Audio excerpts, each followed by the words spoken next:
এসে তোমরা চলো, হেসে হেসে হাসির দোলো, রঙিন ফুলে সাজবে পথ, রোদে লালে এসে মাখবে যত। শুরু করছি আজকের গল্প। বণিক আর গাধা। একদিন বসন্তের এক রোদেলা সকালে এক বণিক তার গাধার পিঠে লবণের ভারী বস্তা চাপিয়ে বাজারের পথে রওনা দিল।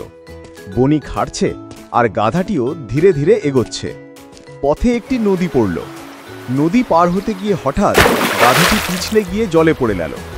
নদী থেকে যখন উঠল তখন সে দেখল তার বোঝা অনেক হালকা হয়ে গেছে, কারণ লবণ পানিতে গলে গেছে। গাধার তখন বেশ ভালো লাগলো। পরের দিন বণিক আবার গাধার পিঠে লবণ বোঝাই করল। এবার নদীর ধারে আসতেই গাধা ইচ্ছে করে জলে পড়ে গেল। আবারও লবণ গলে গেল আর বোঝা হালকা হয়ে গেল। গাধার মনে হলো, আহা, এই কৌশল তো বেশ মজা।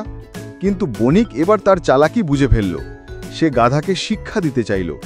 তাই তৃতীয়বার লবণের বদলে গাধার পিঠে তুলোর বস্তা চাপালো।